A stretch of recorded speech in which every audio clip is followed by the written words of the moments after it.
Praise the lord. ఈ దిన జీవవాక్కు కీర్తనల గ్రంథదానం 132 అధ్యాయం 8 నుండి 12 వచనములు. యెహోవా లెమ్ము, నీ బలసూచకమైన మందసంతో కూడా రమ్ము, నీ విశ్రాంతి స్థలములో ప్రవేశింపుము.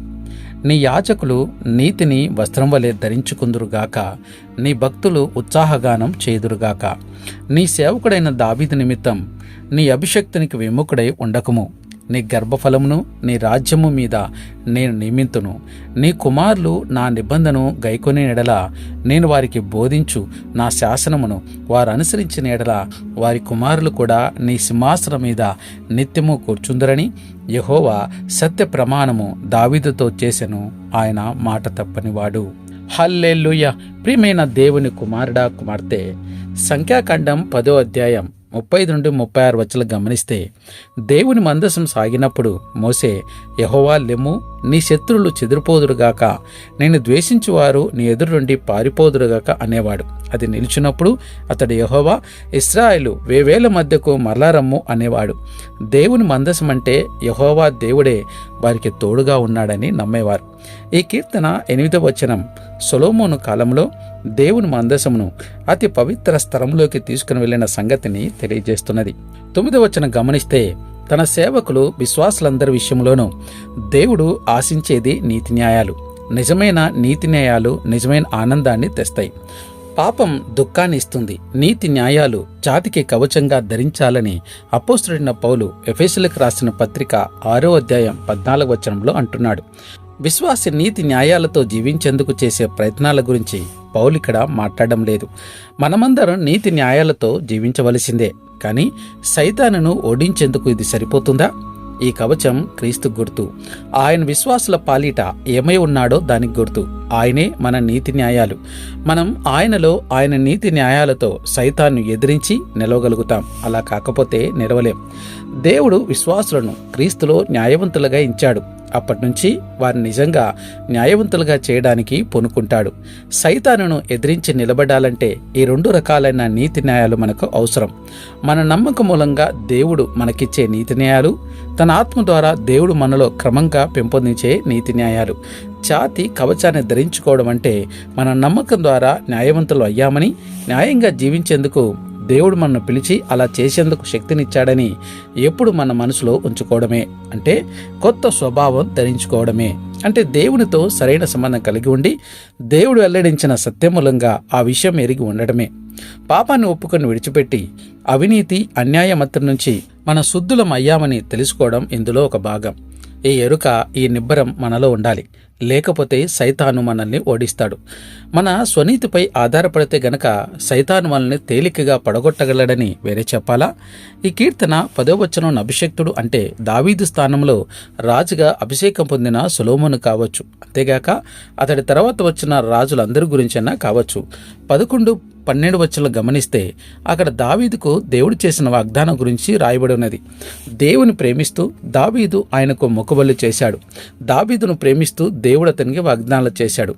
దేవునికి ఆయన పిల్లలకు మధ్య ఉన్న పరస్పర ప్రేమే ఆధ్యాత్మిక జీవనం. ఈ వాగ్దానం సమూయేలు 2వ గ్రంథం 11 నుంచి 16 వచనంలో ఉన్నది. దేవుడు మాట తప్పనివాడు. ఆయన దావీదుకు చేసిన వాగ్దానం యేసుక్రీస్తు రూపంలో నెరవేర్చాడు. లూకాసు వార్త 1వ అధ్యాయం 32 నుంచి 33 వచనాల్లో యేసు ప్రభు దావీదు రాజవంశంలో జన్మించి దావీదు సింహాసనాన్ని వారసుడయ్యాడని గమనించగలం. పాత ఉడంబడిక ప్రకారం అభిషక్తుడు జాతిపితైన అబ్రహాముకు ఇశ్రాయేల్ వారి రాజులందరిలోకి గొప్ప రాజైన దావీదుకు సంతానమే ఉండాలి. యేసు ప్రభు విషయంలో ఇది వాస్తవం అని చూపేందుకు మత్తయి సువార్తికుడు 1వ అధ్యాయంలో ఈ వంశావళిని ఇస్తున్నాడు. ఈ వంశావళులు రహస్య సమాచారమేమి కాదు. అవి అందరికీ అందుబాటులో ఉన్నాయి. కావాలనుకున్నా ఏ యూదుడైనా వీటిని సరిచూసుకోవచ్చు. బైబిల్లో కుమారుడు అనే మాటను అనేక రకాలైన సంబంధాలను సూచించేందుకు వాడారు. కొన్నిసార్లు మామూలుగానే ఒక వ్యక్తికి పుట్టిన కొడుకు అని అర్థం వస్తుంది. ఇదిగాక మనమడు, శిష్యుడు, అతి ప్రియమైన వ్యక్తి, లేక ఏ తరంలో అయినా పుట్టిన ఆ సంతతివాడు అనే అర్థాలు కూడా ఉన్నాయి. ఇక్కడ యేసు ఆయన మానవ స్వభావాన్ని బట్టి తనకు 1000 సంవత్సరాలకు ముందు జీవించిన దావీదు సంతతికి, 2000 సంవత్సరాలకు ముందు జీవించిన అబ్రహాం సంతతికి చెందినవాడని అర్థం. దేవుడు కొద్ది వాక్యం దీవించునుగాక. ప్రార్థన చేసుకుందాం. మా ప్రియ పరలోకపు తండ్రి, ఇంతవరకు నీ వాక్యం ద్వారా మాతో మాట్లాడిన ప్రతి మాటను బట్టి నీకు స్తోత్రములు ప్రభా. అవునైనా ప్రభా తండ్రినైనా మేము నీతి న్యాయాలను కవచంగా ధరించుకొని అయా ముందుకు సాగాలని మీరు మాట్లాడినందు బట్టి నీకు స్తోత్రాలు. ఇదిగో ప్రభా తండ్రి, ఇదిగో నీ కృప లేకుండా మేము తండ్రి ఏ రీతిమైనటువంటి నీతి న్యాయాలలో మేము జీవించలేం తండ్రి. నీకు వందనాలు, స్తోత్రములు ప్రభా. కృప చూపండి, సహాయం చేసి నడిపించమని అడుగుచూ ఉంటున్నాం తండ్రి. అవును ప్రభా తండ్రి, అభిషక్తుడిగా తండ్రి మీ ప్రియకుమారుడు మా ప్రభువైన యేసుక్రీస్తు వారిని ఈ భూమి మీదకి పంపించి ఆయన యొక్క ఇదిగో తండ్రినైనా మరణ పునరుత్థానం ద్వారా మాకు నిత్య జీవాన్ని అనుగ్రహించినందు బట్టి నీకు స్తోత్రాలు. మా నీతి ఇదిగో ప్రభా, ఇదిగో ఆయన మరణ పునరుత్థానం ముందు విశ్వాసం ఉంచడం ద్వారానే కలిగినది తప్ప మా సొంత క్రియల వల్ల కాదు తండ్రి. అల్పులం అయోగ్యులం, ఎందుకు పనికిరానటువంటి మా ఎడల నువ్వు చూపిన కృపకు మేమేమి చురణం తీర్చుకోగలం తండ్రి. నీకు వందనాలు, స్తోత్రములు. ఇదిగో తండ్రి, ఎందరైతే ఈ ప్రార్థనలు ఎగుబిస్తున్నారో వారి జీవితాలలో ఏ సమస్యలైతే ఉంటున్నాయో ఆ సమస్యల నుంచి విడిపించండి. గర్భఫలం, ఉద్వేగం, వివాహాల కొరకు ఎదురు చూస్తున్న బిడ్డలకు సహాయం చేయండి. గర్భంతో ఉన్న బిడ్డలకు నార్మల్ డెలివరీలను అనుగ్రహించండి. కృంగిన వారిని లేవనెత్తండి, బలహీనను బలపరచండి తండ్రి. నీకు స్తోత్రములు ప్రభా.